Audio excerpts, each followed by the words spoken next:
Hello, everyone, and welcome back to my channel. Still reading The Eyes in the Impossible by Dave Eggers with the roller coaster and hurricane of emotions. A lot of emotional damage. You know, thankfully Bertrand is still alive. He just can't fly and he can't help with the mission. Hopefully he doesn't get too sad about it. Meantime, it's liberation time. Ta-da! Chapter 33. Remember, this is for the American Cancer Society readathon for August. Link in the description below if you care to donate. And yeah, if you like my stuff, click like, subscribe, dingling the notification bell so you know when I post. If you haven't already, what are you waiting for? What are you waiting for? All right, let's get started. Angus and his time machine were key to making all of this work because the ship left at 7:08 and only he and Helene had any idea what all these number words meant. I forgot that Angus calls we call his watch a time machine, which technically I guess it is. I knew just that we had to do it in the shortest amount of time in order to maximize the chaos and minimize the possibility that any of the humans could figure out just what was happening in time to stop it all from happening. That's a lot of words. This is what we were making happen. It started with reconnaissance. Sonia and I had to figure out how many humans were minding the bison that morning. Sometimes there were four, sometimes only one. It was up to us to assess just how many humans we had to handle. There on there was a light on at the bison enclosure office, so Sonia jumped up to the windowsill and peeked in. She counted one woman sitting at a desk, half asleep but with her feet up. Then there was the hammock man who roamed the perimeter, and this morning we found him, where else? Lying in his hammock, strung between two tall pines. We were thinking that this morning's humans were going to be particularly easy to handle when, no, no, no, we saw a large vehicle pull up, its lights like white blades slicing through the woods, and four humans emerged. They were the same humans that had been poking and prodding the bison the day before. They were in uniform with khaki pants and black jackets. They left the vehicle and made for the office with great confidence and determination. I looked up at Sonia with a look that said, "Oh no." And she looked down at me with a look that said, "I know." But whether it was two humans or six, it was about to come down to Angus and Sharif and Johnson and the rest of the raccoons. The raccoons were hiding in the culvert when I came to them to report the human count. Angus was surprised but not daunted. "So, what are we doing?" Sharif asked. I hadn't heard anything about biting until that moment, and really didn't want to be a part of any biting of humans. It never led to anywhere good. Humans are deeply opposed to being bitten, and go, yes, this would be true, and go to great lengths not to get bit. And they punish the biters without mercy. I was expressing my hesitance to Angus and his crew, who told me that my concerns were duly noted, but that they would do what the situation required. "We only bite for justice," Angus said, and I could not argue with that. Bite for justice. It had a certain ring. Now Angus turned to his platoon of black and gray. "We begin at 6:21 in the morning," he said. He turned to me. "That's just a few minutes from now." It seemed that all the raccoons could tell time now, and by my count, at least three of them had time machines like Angus, wearing them on their furry wrists, and could read them with casual confidence. I left them there in the culvert, knowing that the next time I heard from them they would be inciting, we hoped, a lunatic bit of chaos in the parking lot. Now I went to the bison, who were, as planned, in the corner of the enclosure closest to the feeding station. The feeding station had a gate to the outside world, one the humans used to get into the feeding station. It was common for the bison to gather there in anticipation of being fed. I skulked on in the thicket nearby and made a quick little yipping sound that we agreed would be my signal that all was a go. Their signal in return would be to a nod of the head, which they all did, almost in unison. And we were a go. I looked up at Yolanda, who was circling above, and gave her a nod. She let out a loud screech, signaling to everyone else that this thing was beginning. And it began immediately. It began when an alarm sounded from the black vehicle in which the official people had arrived. I looked over to find three raccoons on the vehicle's hood, scratching the paint, and Angus on top urinating. Ew. Well, I guess that's better than biting, but still, ick. The four uniformed humans, screaming and flailing, left the bison office and ran to the car, which was making a deafening noise. OMG, oh my G! The humans from the office yelled as they ran to the car. Now one door of the vehicle opened, and the human who got out also yelled, oh my God, and then quickly retreated back to inside the vehicle. Now the humans from the office were yelling, oh my God, and they circled the car, not really knowing what to do. The human was safe inside the car, and the office humans were safe at a certain distance, so it was funny for a long moment watching the humans stand yelling, oh my God, while watching the raccoons do their scratching and thumping and urinating while the humans had no plan to stop it. Shoot! Roared one human. That's the best I got. Shoot! And I laughed. See, I agree. I should not have laughed because there was so much serious work to do, but I did laugh. The word shoo is such a funny one when applied to raccoons because of all the animals under the sun, the ones least likely to shoo are raccoons. They do not acknowledge the validity of the word.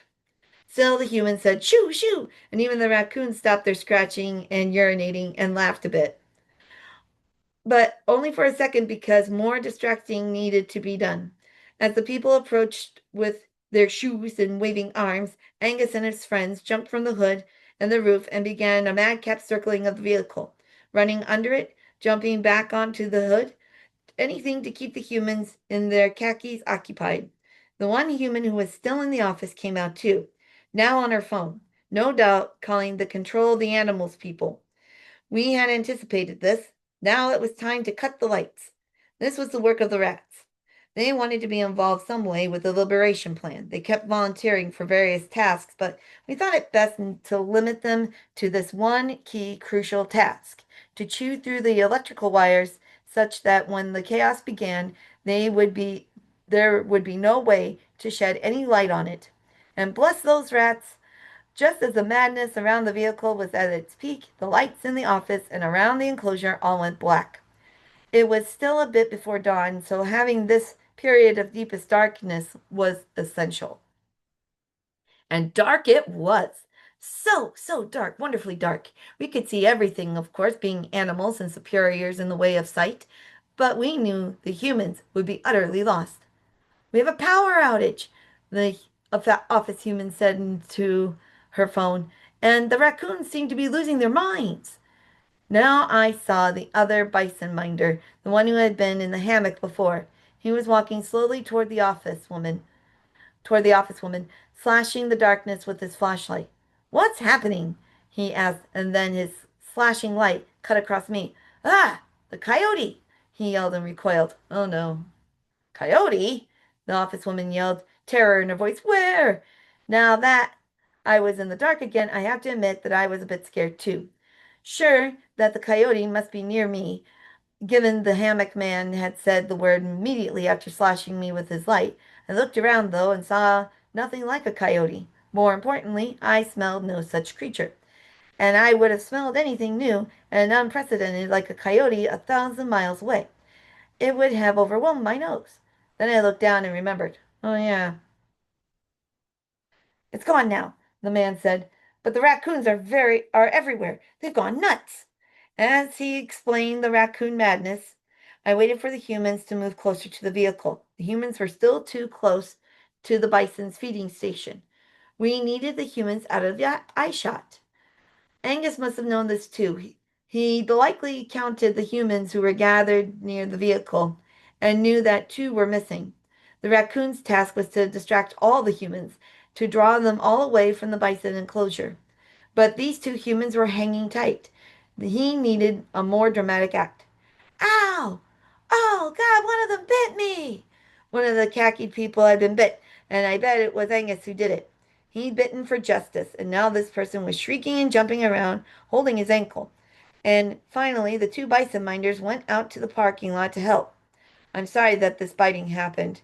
It was not my idea. There might have been other ways. But in the moment, Angus acted and the plan moved forward. With these with these final two gathered with the others around the still alarming vehicle, the one still inside it trying to get the shrieking to end, the next stage of the plan could begin now. With a triple yip, I signaled Sonia to push the bolts of the enclosure door open. Though I could not see her from my vantage point, I could hear its distinct tick of the metal move left to right, and I knew that the door was ajar. I ran to the feeding station and saw that Freya, Samuel, and Meredith were slowly and silently making their way out of the gate and onto the open park. Oh, wow. Oh, wow. Oh, wow. My friends, I can't tell you the vaulting joy I felt when I saw them pass through that gate, when I saw them drifting through and then away from that metal grid of fencing, leaving that steel crosshatch behind. Oh, wow, it was something far beyond what I imagined. My eyes watered, my throat dried, my heart darted everywhere in my body, from toe to shoulder, like a crazed dragonfly trying to escape. But there was no time to dwell on this. It was Sonia's next job to lead the bison away from the enclosure and into the woods and onto the beach, and it was my job to make sure that all went as planned with the horses. Yes, the horses. We needed the horses.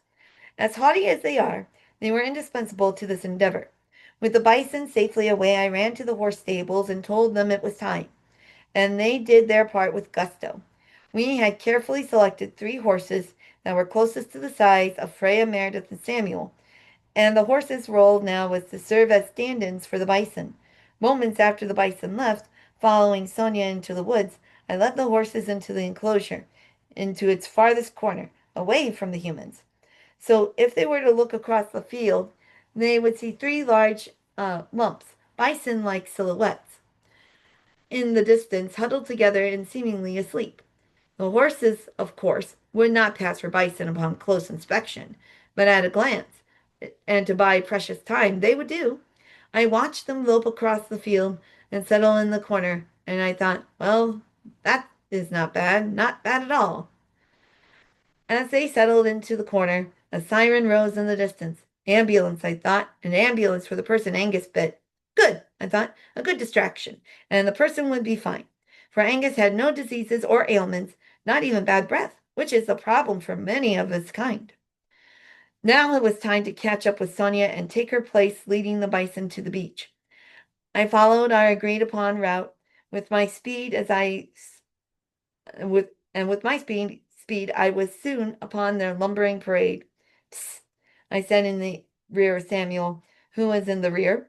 Psst, yourself, he said to me, and I jogged quickly around him and to the head of the pack to Sonia. How are we doing? I asked. So far, so good, she said, and she darted away at a speed I found astonishing. I was always aware that she was quick. Squirrels are quick. You know this, I trust, but I didn't know just how fast she was. She ran off in a straight line to our left, and in seconds was a tiny dot.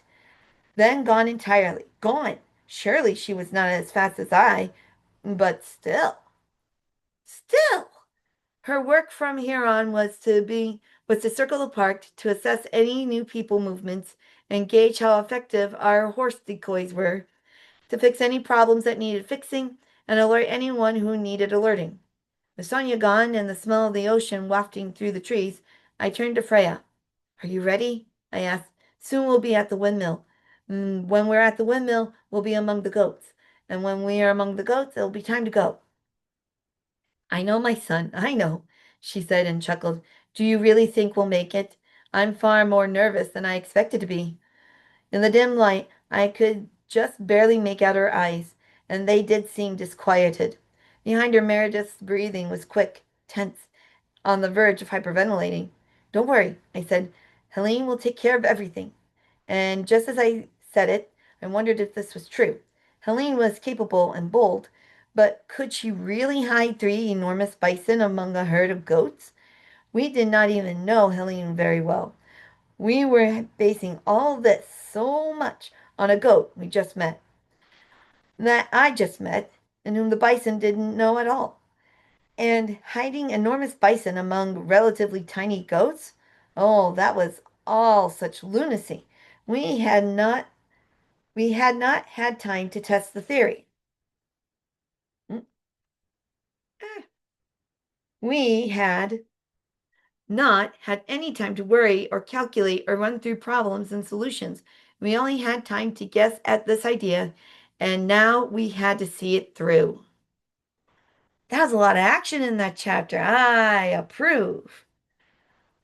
Wonder how long it'll take for the humans to realize that those are horses and not bison. Horses look very different from bison, so I don't think it'll take them that long, but right now they're distracted, so they're not really focused. Hope Angus is okay. Usually, when wild animals bite humans, they're more concerned about rabies. And even if the animal doesn't have rabies, if it bites, bad things might happen. But you know what? They got the job done. They knew the risks. All right. Whoo! I gotta take a break now. That was a lot. So Roma, Riva, and Krishna, Auntie Heather loves you very much. I love the rest of you too. Take care, everybody. See you next time. Bye-bye.